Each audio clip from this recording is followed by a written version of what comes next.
Fever వల్ల ఒకవేళ kid అన్‌కంఫర్టబుల్‌గా feel అయితే మాత్రమే ట్రీట్ చేయాలి. ట్రీట్ బట్ చేయాలి. నాట్ బేస్డ్ ఆన్ నంబర్ అలా ఫీవర్ యొక్క సివియారిటీ అనేది ఫీవర్ యొక్క హైట్‌ని బట్టి చెప్పలేం. ఫర్ ఎగ్జాంపుల్ 103 డిగ్రీ ఫారెన్‌హీట్ ఉండే పిల్లలు చాలా యాక్టివ్‌గా ఉంటారు. అది సింపుల్ కామన్ కోల్డ్ లేకపోతే ఫ్లూ వల్ల కూడా వచ్చిండొచ్చు. కొన్నిసార్లు ఏమవుతుందంటే 100, 101 డిగ్రీ ఫారెన్‌హీట్ ఉండే ఫీవర్స్ కొన్నిసార్లు చాలా సివియర్ లైక్ మెనింజైటిస్ తలలో ఇన్ఫెక్షన్ ఉండడం వల్ల కూడా వస్తది. సో, ఫీవర్ యొక్క హైట్‌ని బట్టి సివియారిటీ అనేది డిసైడ్ చేయకూడదు. 101 వచ్చిన పిల్లలు ఎక్కువ సివియర్ ఉండిండొచ్చు. 103 ఉండేవాళ్ళు తక్కువ మైల్డ్ ఫార్మ్‌లో కూడా ఉండిండొచ్చు. సో, ఫీవర్ యొక్క హైట్‌ని బట్టి మనం సివియారిటీ అనేది అసెస్ చేయకూడదు. ఈ పిల్లల్లో కొంతమంది గ్రోత్‌ని టైంలో అంటే టీథింగ్ టైంలో చిన్న పిల్లలు నోట్లో అన్ని టాయ్స్ పెట్టుకోవడం అవన్నీ వస్తుంటాయి. సో, ఆ టైంలో ఫీవర్స్ వచ్చే ఛాన్స్ ఎక్కువ ఉంది అంటుంటారు. సో, అప్పుడు ప్రికాషన్స్ ఎలా తీసుకోవాలి? సో, మనం గమనిస్తే టీథింగ్ అనేది కూడా 6 మంత్స్ దాని పైనే వస్తది. మనకు ఫ్లూ లాంటి సింప్టమ్స్ కూడా మనకు కామన్ కోల్డ్ లాంటి సింప్టమ్స్ కూడా మనకు 6 మంత్స్ పైనే వస్తుంది. దీని అర్థం ఏంటంటే మదర్ నుంచి ఏదైతే ప్రొటెక్షన్ వచ్చిందో అది మోస్ట్‌లీ అప్ టు 6 మంత్స్ వరకు ఉంటుంది మనకి. సో, దాని తర్వాత ప్రొటెక్షన్ తగ్గడం వల్ల బయట నుంచి వచ్చే వైరస్‌లు కానీ దీనివల్ల బేబీ తనంతట తనే రియాక్ట్ అయ్యి వచ్చే ఫీవర్. సో, టీథింగ్ పర్ సే దానివల్ల ఫీవర్ రాదు. సో, తన ఇమ్యూనిటీ తగ్గిపోవడము ప్లస్ బయట నుంచి అటాక్స్ ఇంక్రీజ్ అవ్వడం వల్ల వాళ్ళు ఫీవర్ అనేది వస్తుంది. సో, ఇలాంటి టీథింగ్ వల్ల కూడా మనకు 100 డిగ్రీస్ ఫారెన్ కంటే ఎక్కువ మనకు ఫీవర్ అనేది చూడం.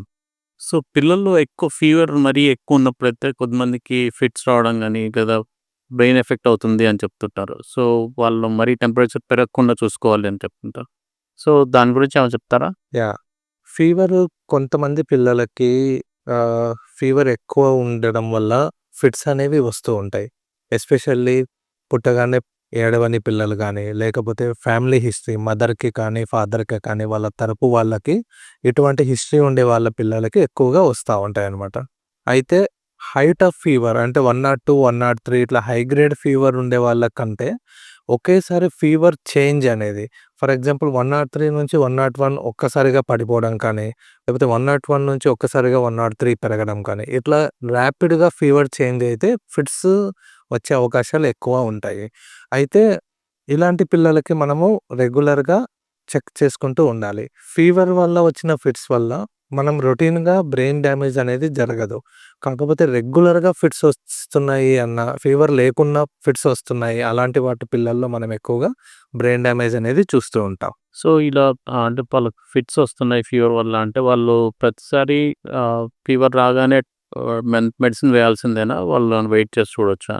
ఫీవర్ ఎక్కువ కాకుండా ఫీవర్ మెడిసిన్ వేసుకోవడం మంచిది. దాంతో పాటు స్పాంజింగ్ చేసుకోవడం వల్ల, బాతింగ్ ఇచ్చుకోవడం వల్ల కూడా ఫీవర్ ఎక్కువగా పెరగకుండా ఉంటుంది.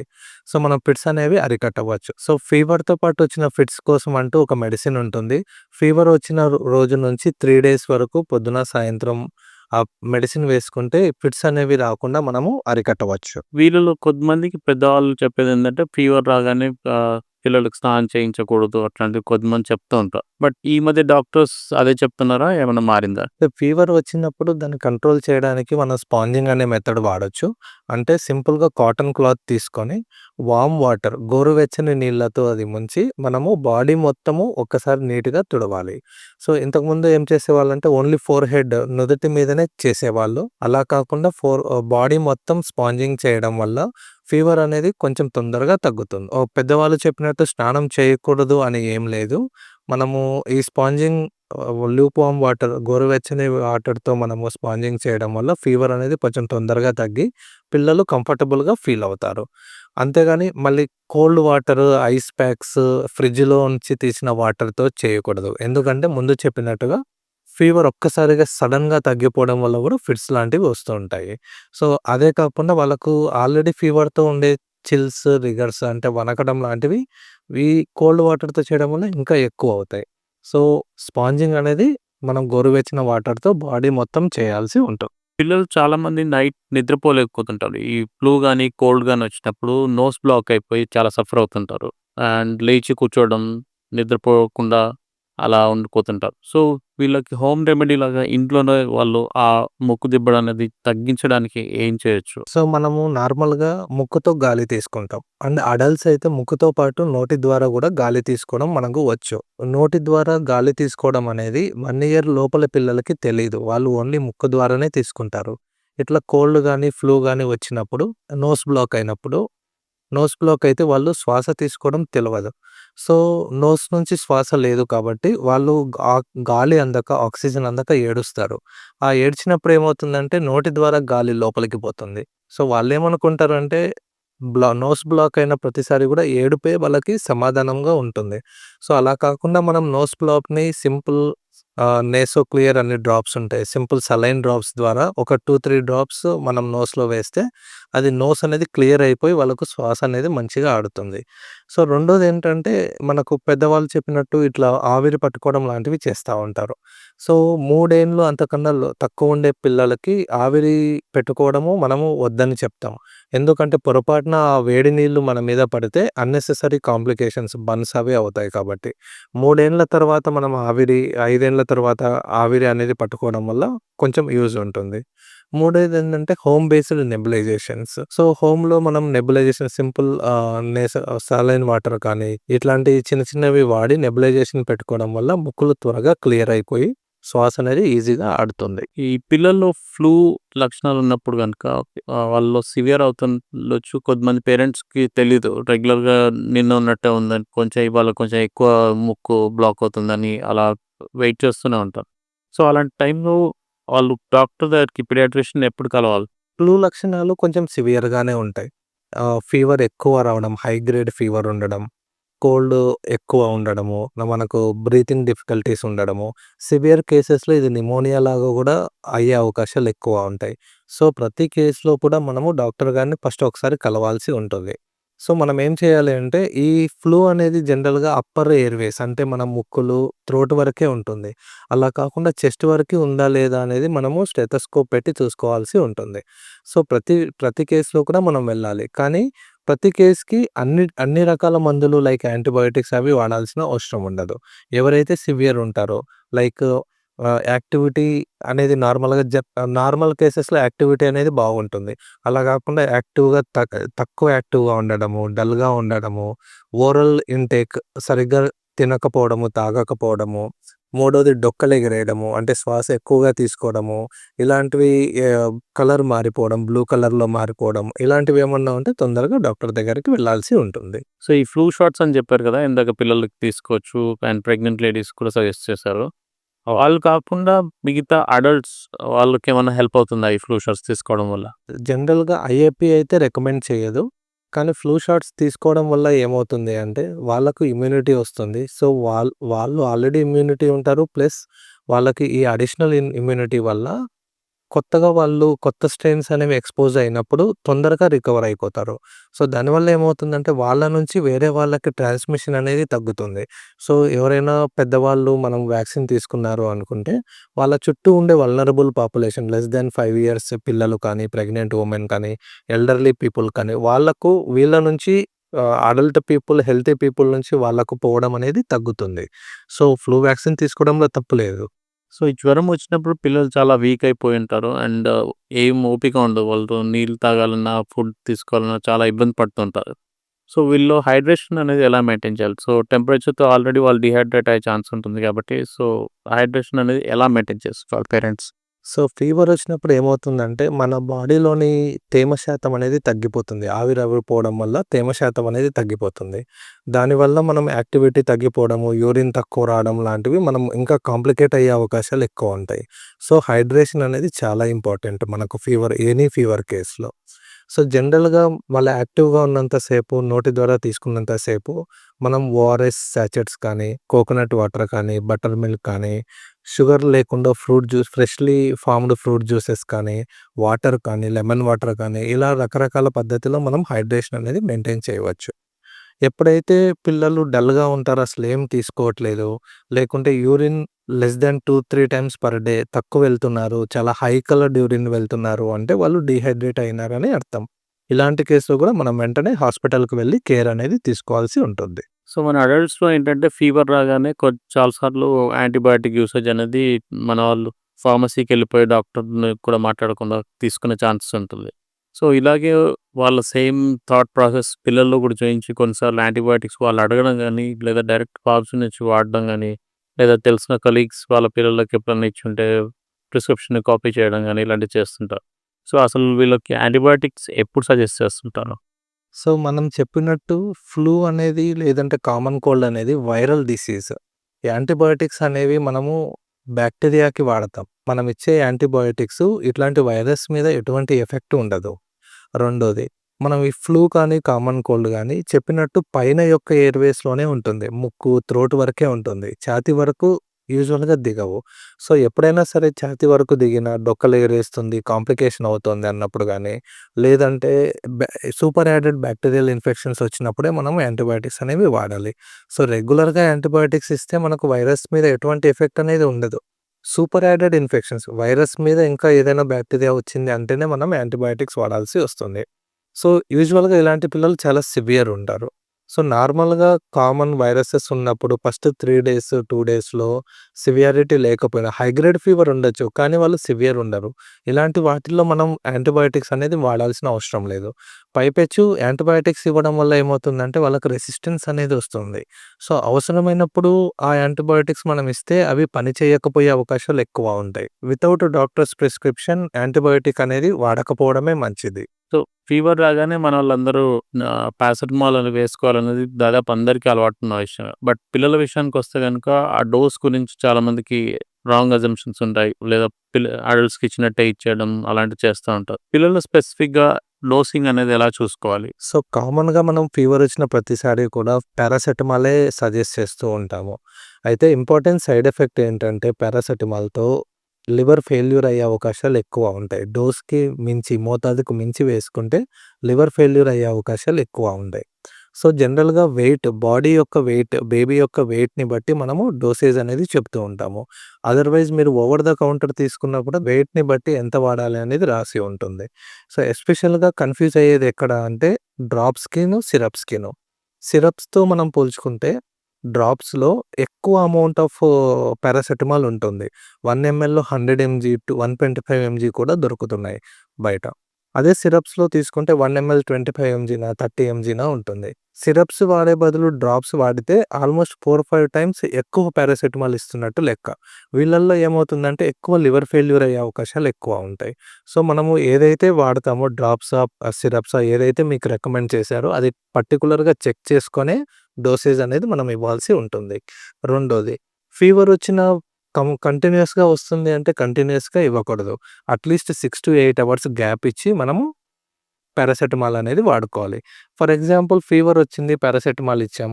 ఫీవర్ తగ్గింది. మళ్ళీ 4 అవర్స్‌కే వచ్చింది అనుకోండి. సో, అలాంటప్పుడు స్పాంజింగ్ మాత్రమే చేయాలి. 6 అవర్స్ అంతకన్నా ఎక్కువ వస్తేనే మనము పారాసెటమాల్ వాడుకోవాల్సి ఉంటుంది. సో, ఎక్కువ సార్లు ఇచ్చినా, ఎక్కువ మోతాదులో ఇచ్చినా గూడా లివర్ ఫెయిల్యూర్ ఎక్కువ జరుగుతుంది కాబట్టి, మనం ఇది పారాసెటమాల్‌ని ఎక్కువ మోతాదులో తీసుకోవడం అవాయిడ్ చేయాల్సి ఉంటుంది. ఈ school opening time and same time ఈ వర్షాలు స్టార్ట్ అయ్యాయి కాబట్టి ఈ టైంలో ఈ ఫ్లూ అనేది చాలా వస్తుంటుంది. సో, అందరికీ పిల్లల్లో కంపల్సరీ ఒక్కసారైనా ఫీవర్ వచ్చే ఛాన్స్ ఉంటుంది. ఫ్లూ వచ్చే ఛాన్స్ ఉంటుంది. సో, ఈ టైంలో చాలా క్వెషన్స్ అనేది మరి ఆన్సర్ చేయడం జరిగింది. మాతో టైమ్ స్పెండ్ చేసినందుకు thank you very much doctor Narasimhareddy garu. Thanks you.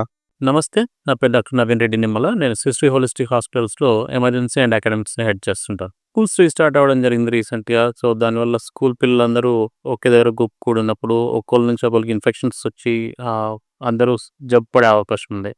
So, దానికోసం ఎలాంటి ప్రికాషన్స్ తీసుకోవాలి? వ్యాక్సినేషన్స్ ఏమైనా హెల్ప్ అవుతాయా? ఇలాంటి వాటి గురించి డిస్కస్ చేయడానికి మనతో పాటు డాక్టర్ నరసింహారెడ్డి గారు ఉన్నారు. ఆయన మన నియోనాటాలజిస్ట్‌గా శ్రీ హోలిస్టిక్ హాస్పిటల్స్ కొండాపూర్ యూనిట్‌లో ఉన్నారు.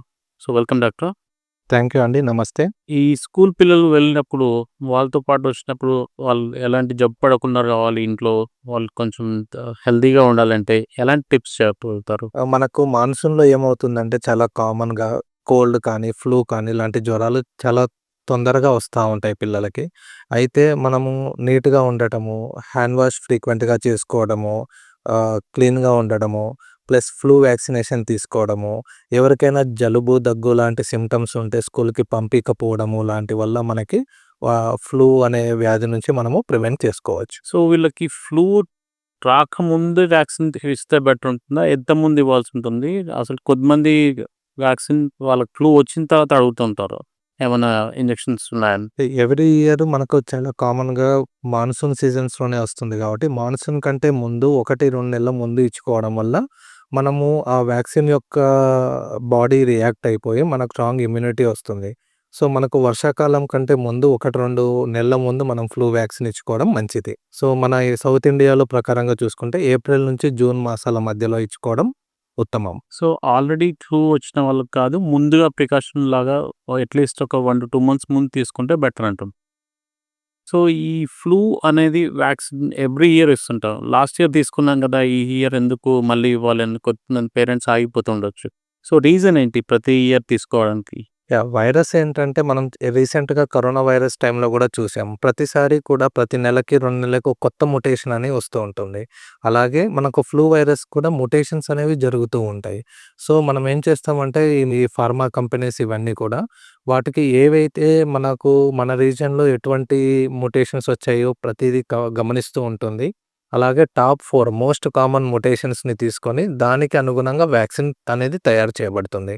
సో, ప్రతి సంవత్సరం కూడా మనకు ఈ మ్యుటేషన్స్ చేంజ్ అవుతాయి కాబట్టి, మనం కంపల్సరీ ప్రతి సంవత్సరం ఫ్లూ వ్యాక్సిన్ అనేది తీసుకోవాల్సి ఉంటుంది. వైరస్ మ్యూటేట్ అవ్వడం అంటే కొంచెం లాస్ట్ టైమ్ తీసుకున్న వైరస్ వల్ల వచ్చిన యాంటీబాడీస్ ఈసారి ఎఫెక్ట్ అవ్వకపోవచ్చు అని చెప్పి మళ్ళీ తీసుకోవాలని చెప్తుంటారు. సో, ప్రతి మెడిసిన్ తీసుకున్నప్పుడు ఎస్పెషల్లీ పిల్లలకి ఏదైనా ఇచ్చేటప్పుడు పేరెంట్స్‌కి ఉండేది కామన్ క్వెషన్ ఏంటంటే దీనివల్ల సైడ్ ఎఫెక్ట్స్ ఏమైనా ఉన్నాయా అని చెప్పి. ఈ ఫ్లూ వ్యాక్సిన్ తీసుకోవడం వల్ల జ్వరం కానీ లేదా ఫ్లూ ఇట్‌సెల్ఫ్ కానీ అలాంటిది వచ్చేదేమైనా అవకాశం ఉందా? ఈ ఫ్లూ వ్యాక్సిన్ అనేది మనకు లైవ్ వైరస్ ఉండదు. దానిని కిల్డ్ ఇనాక్టివేటెడ్ వైరస్ అంటారు. అంటే ఆ ఫ్లూ వైరస్ అనేది తన నార్మల్ నేచురల్ ఫార్మ్‌లో ఉండదు. దాన్ని కిల్ చేసి దాని యొక్క పార్ట్స్‌ని మనకు బాడీలోకి ఇంజెక్ట్ చేయడం అనేది జరుగుతుంది. సో, దానివల్ల మనకు ఫ్లూ అనేది వచ్చే అవకాశం అనేదే ఉండదు.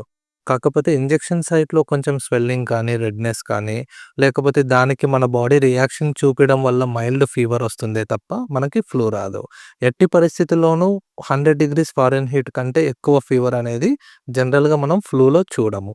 ఒకవేళ 100 కన్నా వేరే ఎక్కువ ఉంటుంది ఫీవర్ అంటే దాని అర్థం వేరే కాజెస్ ఏమైనా ఉన్నాయా అని వెతుక్కోవాల్సి ఉంటుంది. సో, ఈ వ్యాక్సిన్ వల్ల మినిమల్ రియాక్షన్ లాగా కొంచెం మైల్డ్ ఫీవర్ వచ్చే ఛాన్స్ ఉంది. బట్ ఫ్లూ ఇట్‌సెల్ఫ్ మాత్రం వచ్చే ఛాన్స్ వచ్చే ఛాన్సెస్ అనేవి లేవు. ఒక పర్టిక్యులర్ డిసీజ్ అనేది అందరిలో ఒకేలాగా సింప్టమ్స్ ఉండాలని లేదు. కొంతమందిలో సివియర్‌గా ఉంటుంది. కొంతమందిలో జస్ట్ వచ్చేసి వెళ్ళిపోవడం లాగా ఉంటుంది. సో, ఈ ఫ్లూ అనేది ఒకవేళ వచ్చినప్పుడు ఎలాంటి పిల్లల్లో ఎక్కువ ప్రభావం చూపించే అవకాశం ఉంటుంది? మనకు వల్నరబుల్ గ్రూప్స్ అని ఉంటుంది. ఎస్పెషల్లీ 5 ఏండ్ల లోపు ఉండే పిల్లల్లోనూ, ఎల్డర్లీ పీపుల్ అంటే 55, 60 సంవత్సరాల కంటే పైబడిన వ్యక్తుల్లోనూ, లేదంటే మనకు ఇమ్యూనిటీ తక్కువ ఉండే పిల్లలుంటారు. ఫర్ ఎగ్జాంపుల్ హెచ్ఐవీ, ఎయిడ్స్ ఉండే పిల్లలు కానీ, లేకపోతే క్యాన్సర్ ఉండే పిల్లలు కానీ, క్యాన్సర్ ట్రీట్మెంట్ జరుగుతూ ఉన్న పిల్లలు కానీ, లేకుంటే ప్రెగ్నెన్సీ వుమెన్ కూడా వీటికి రిస్క్ ఎక్కువ ఉంటుంది. వీళ్ళల్లో మనము ఎక్కువ సివియర్ ఫ్లూ అనేది చూస్తూ ఉంటాం జనరల్‌గా. రిస్క్ ఫ్యాక్టర్స్ అనేవి ఇమ్యూనిటీ తక్కువ ఉన్న వాళ్ళలో ఎక్కువ ఉండే ఛాన్స్ ఉందంటారు. ఇందాక మీరు ప్రెగ్నెంట్ వుమెన్ కూడా తీసుకోవాలని చెప్పారు. ఈ ఫ్లూ వ్యాక్సిన్ అనేది వాళ్ళప్పుడు అవసరం ఉంటుందా? అవునండి. ఒకటి వాళ్ళు వల్నరబుల్ గ్రూప్‌లో రావడమే కాకుండా, రెండోది వాళ్ళు ప్రొడ్యూస్ చేసే యాంటీబాడీస్ ఏవైతే ఉంటాయో, ఈ వ్యాక్సిన్‌కి వాళ్ళైతే ఏదైతే రియాక్షన్ చూపించి యాంటీబాడీస్ ఏవైతే ఉంటాయో, అవి పాసివ్‌గా బేబీకి కూడా వెళ్తాయి. సో, యూజువల్‌గా మనము ఫస్ట్ 6 మంత్స్ తర్వాతనే మనం ఫ్లూ వ్యాక్సిన్ అనేది పిల్లల్లో ఇస్తాం. ఈ ఫస్ట్ 6 మంత్స్ కూడా మదర్ నుంచి వచ్చిన యాంటీబాడీస్ బేబీని ప్రొటెక్ట్ చేస్తుంది ఫ్లూ నుంచి.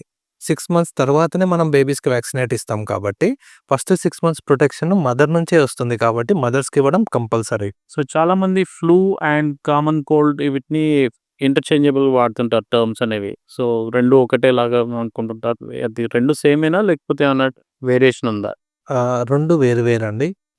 కామన్ కోల్డ్ అనేది మనకు జనరల్‌గా రెస్పిరేటరీ సిన్సిషియల్ వైరస్ అని, లేకపోతే అడినో వైరస్ అనే రకరకాల వైరస్ వల్ల వస్తుంది. అయితే ఫ్లూ అనేది మనకు ఇన్‌ఫ్లుయెంజా అనే వైరస్ వల్ల వస్తుంది. 2 వైరల్ డిసీజెసే. కాకపోతే రెండిట్లో సివియారిటీ చాలా తేడా ఉంటుంది. ఫర్ ఎగ్జాంపుల్ కామన్ కోల్డ్ ఉందనుకోండి. అది చాలా మైల్డ్ సింప్టమ్స్‌తో ఉంటాయి. రన్నింగ్ నోసో, లేకపోతే స్నఫుల్సో, స్నీజెసో వస్తాయి. ఫ్లూ అనేది చాలా సివియర్ ఉంటుంది. లైక్ థ్రోట్ పెయిన్ ఉండడం కానీ, ఎక్స్‌ట్రీమ్ కేసెస్‌లో అది న్యూమోనియా లాగా మారడం కానీ, హై గ్రేడ్ ఫీవర్స్ ఉండడం గానీ ఉంటుంది. రెండో పాయింట్ ఏంటంటే, కామన్ కోల్డ్ అనేది కొంచెం స్లోగా స్టార్ట్ అవుతుంది. ఫర్ ఎగ్జాంపుల్ కామన్ కోల్డ్ ఈరోజు మనకి కొంచెం నేసల్ స్టఫీనెస్ ఉంది. స్నీజెస్ స్టార్ట్ అయ్యాయి. 1, 2 రోజుల తర్వాత మనకు సివియారిటీ అనేది పెరుగుతుంది. కాకపోతే ఈ ఫ్లూ రోగం అనేది ఏంటంటే, ఫస్ట్ డే నుంచే మనకు ఎక్కువ సివియర్‌గా కనిపిస్తూ ఉంటుంది. సో, కాంప్లికేషన్స్ పరంగా కూడా ఫ్లూ అనేది దాంట్లో ఎక్కువ ఉంటాయి. కామన్ కోల్డ్‌లో కాంప్లికేషన్స్ లైక్ న్యూమోనియా, హాస్పిటలైజేషన్ అవసరం అనేవి తక్కువ ఉంటాయి. సో, ఈ జలుబు వచ్చినప్పుడు వాటితో పాటుగా వీళ్ళ పిల్లల్లో ఫీవర్ అనేది వస్తూ ఉంటుంది. ఫీవర్ ఎంత డిగ్రీస్ దాటినప్పుడు వాళ్ళు వరి అవ్వాల్సి ఉంటుంది. మెడిసిన్ ఎప్పుడు ఇవ్వాలి? సో, ఫీవర్ అనేది మన న్యాచురల్ బాడీ రియాక్షన్. అన్ని ఫీవర్స్‌ని ట్రీట్ చేయాల్సిన అవసరం లేదు. జనరల్‌గా ఏంటంటే 100 డిగ్రీస్ అంతకన్నా ఎక్కువ ఉన్నప్పుడు పిల్లలు నార్మల్‌గా కొంచెం ఇబ్బందిగా ఫీల్ అవుతారు. అలాంటి వాటిని ట్రీట్ చేయాలి. అంతేగాని ఫీవర్ ఉన్నా కూడా కొంతమంది చాలా యాక్టివ్‌గా ఉంటారు, తిరుగుతుంటారు, పాలు తాగుతుంటారు, అన్నం తింటూ ఉంటారు. సో, ఓరల్ ఇంటేక్ బాగున్నప్పుడు ఫీవర్ అనేది కొంచెం సేపు వెయిట్ చేయడమో, లేకపోతే స్పాంజింగ్ మెథడ్ చేసుకోవడం బెటర్. ప్రతి ఫీవర్‌ని ట్రీట్ చేయాల్సిన అవసరం లేదు. ఒకవేళ పిల్లలు డల్‌గా ఉంటున్నారు ఆ ఫీవర్ వచ్చిన టైంలో, లేదు ఫుడ్ ఇంటేక్, ఓరల్ ఇంటేక్ తగ్గింది. ఇలాంటి ఫీవర్స్‌ని మనం ట్రీట్ చేసుకోవాల్సి వస్తుంది.